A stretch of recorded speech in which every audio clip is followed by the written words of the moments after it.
안녕하세요. 오늘은 요한계시록 19장 11절에서 21절 말씀 가지고 재림과 승리라는 제목으로 은혜를 나누고자 합니다. 역사는 윤회한다고 말하는 이도 있습니다. 기독교 사관은 직선사관입니다. 창조, 타락, 구속, 종말의 직선사관입니다. 세상 끝날에 살아계신 그리스도께서 재림하실 것입니다. 주의 신부인 교회는 하늘의 혼인잔치에 들림받게 될 것입니다. 영원한 생명의 축제가 시작됩니다. 동시에 세상은 심판받을 것입니다. 주님은 교회의 신랑이 되십니다. 또한 세상의 심판주가 되십니다. 교회는 세상 속에 있으나 주님께 속해 있습니다. 주님은 당신의 교회를 보호하십니다. 교회를 핍박하는 세상을 심판하실 것입니다. 교회를 향하신 주님의 마음이 있습니다. 불꽃 같은 눈으로 교회를 주목하십니다. 지켜보십니다. 지친 교회를 버리지 않을 것입니다. 그 눈으로 세상의 모든 죄를 보시고 공의롭게 심판하실 것입니다. 로마서 1장 20절에 보면은 그들이 핑계치 못할 것이다 라고 했습니다. 주님의 영광, 주님의 의, 거룩하심, 빛의 그 신성이 온 세상에 지금도 충만합니다. 그러나 사람들은 주님 앞에 오지 않습니다. 그저 누리고 즐기기에 바쁩니다. 주님 앞에 변명할 것입니다. 국가의 독립을 위해서 평생을 바쳤노라고, 또 처자식 먹여 살리느라고 교회 다닐 틈도 없었노라고. 주님의 심판 기준이 무엇입니까? 13절에 보면 또 그가 피 뿌린 옷을 입었는데 그 이름은 하나님의 말씀이라 칭하더라. 예수 그리스도의 본성이 충신과 진실이십니다.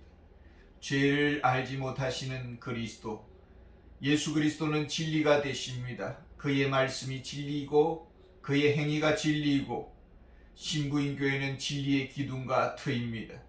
진리의 나팔수입니다. 구원의 소리가 온 세상의 전파를 타고 손짓합니다.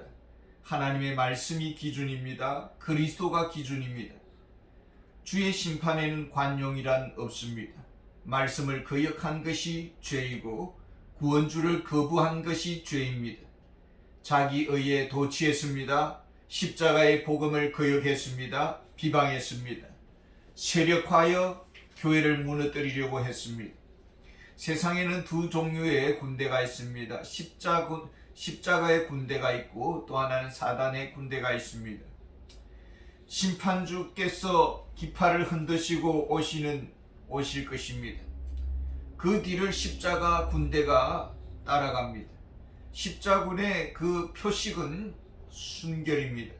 주님만 사랑하는 마음, 그리스도만을 의지하는 믿음, 생명을 주신 분에 대한 일편단심입니다. 로마서 14장 8절에 보면 우리가 살아도 주를 위해서 살고 죽어도 주를 위해서 죽는다고 했습니다. 주님을 향한 사랑이 있습니다. 그리고 목숨을 아끼지 않는 순교자의 마음이 있습니다. 교회가 복음을 위해서 싸웁니다. 죄와 피 흘리기까지 싸웁니다. 진리의 금으로 싸웁니다. 요한계시록 14장 4절에 보면은 어린 양이 어디로 인도하든지 따라가는 자라고 했습니다. 어린 양이 고난의 길을 걸어갑니다. 주의 용사는 좁은 길을 따라갑니다. 아무도 봐주지 않습니다. 귀를 기울이지 않습니다. 주님과 멍에를 함께합니다. 주님은 어떻게 세상을 통치하십니까? 15절에 보면은 그의 입에서 예리한 금이 나오고 그것으로 만국을 치겠고 친히 그들을 철장으로 다스리며, 친이라는 말이 반복해서 나옵니다. 심판의 실제성을 의미합니다. 통치의 개인적인 영역을 말해주고 있습니다. 인간 군상들의 생사화복에 개입하십니다. 또한 원수들을 개인적으로 실제적으로 심판하실 것입니다.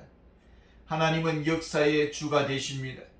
역사의 깊은 곳까지 개입하십니다. 인생의 안고 일어섬과 삶의 모든 영역에 미치지 않는 곳이 없습니다. 그래서 우리가 하나님 두려운 줄 알고 살아야 합니다. 심판주 그는 누구입니까? 심판의 권세는 어디로부터 오는 것입니까? 16절에 그 옷과 그 다리에 이름을 쓴 것이 있으니 만왕의 왕이요 만주의 주라 하였더라. 주님의 통치 영역은 만국입니다.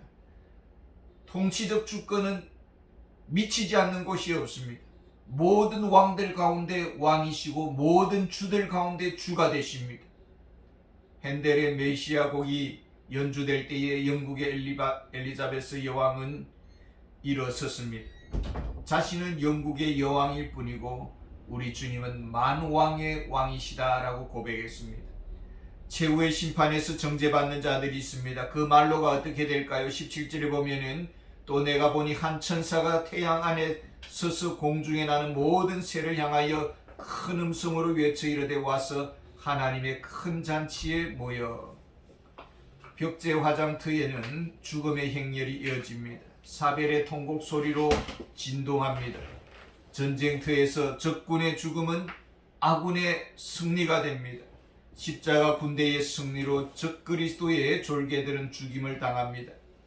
하늘 군대의 축제가 벌어집니다. 그 승리의 전리품을 누가 즐깁니까? 18절에 보면 왕들의 살과 장군들의 살과 장사들의 살과 자유인들과 종들이나 작은 자나 큰 자나 모든 자의 살을 먹으리라 하더라. 이 살이라는 것은 육신의 몸뚱아리를 말합니다. 권력으로 살이 쪘고 전쟁의 피로 세상을 물들이면서 장수로서 유명해졌습니다. 전쟁의 전리품으로 배불렀습니다. 자유인들은 진리를 왜곡하고 방종과 쾌락으로 즐겼습니다. 권력의 하수인들은 그 부스레기로 즐겼습니다. 개미처럼 열심히 살았습니다. 입에 풀칠하기 바쁘게 살았습니다. 하나님의 군대에 대적하는 자들, 십자가의 복음을 거역하는 자들, 심판의 죽임을 당합니다. 피둥한 살이 고통의 부메랑으로 되돌아올 것입니다. 세상 군대는 힘을 모읍니다. 어떻게 힘을 모읍니까? 19절에 보면 또 내가 보매 그 짐승과 땅의 임금들과 그들의 군대들이 모여 그 말 탄자와 그의 군대와 더불어 전쟁을 일으키다가 사단의 군대가 연합할 것이고 군대를 조직시키고 세력을 체계화하고 조직화합니다. 위계 질서가 있습니다. 주님의 교회의 부흥을 방해할 것입니다. 수단 방법을 가리지 아니하고 도전할 것입니다. 주의 교회가 막대한 손실을 입고 교회는 그렇게 상태에서 벗어나지 못할 것 같습니다. 사단이 승리하는 것 같습니다. 교회는 폐잔병처럼 무너지는 것 같습니다. 이 전쟁의 결과는 어떻게 되는 것입니까? 20절에 보면은 짐승이 잡히고 그 앞에서 표적을 행하던 거짓 선지자도 함께 잡혔으니 라고 했습니다. 두 원수가 잡힙니다. 하나는 짐승이고 하나는 거짓 선지자입니다. 모든 권력의 배후에 짐승이 있었습니다. 존경과 명성을 한 몸에 받던 거짓 선지자가 있었습니다. 거짓의 길로 인도했습니다. 저들의 말로는 지옥불에 던져집니다. 이것은 무엇을 말해줄까요? 짐승의 졸개들도 같은 길을 갈 것이다 라는 것입니다. 21절에 보면 그 나머지는 말탄 자의 입으로부터 나오는 금의 죽음의 모든 새가 그들의 살로 배불리더라. 죽음의 사자가 저들의 살을 먹을 것입니다. 고통의 시작일 뿐입니다. 그리스도인들은 행복의 방파를 울릴 것이고 영원한 행복이 시작될 것입니다. 하나님의 대적자들은 영원한 고통이 시작됩니다. 죽음의 사자들이 저들의 살을 먹을 것입니다. 지옥의 시달림과 고통의 세계로 들어가게 될 것입니다. 우리는 어디에 서 있습니까? 주님의 군사입니까? 주님의 거룩한 신부입니까? 지느길을 걸어가면서 주님을 생각하면서 견디고 있습니까? 살아도 주를 위해 죽어도 주를 위해 죽을 수 있는 참사랑을 가지고 있는 것입니까? 감사합니다.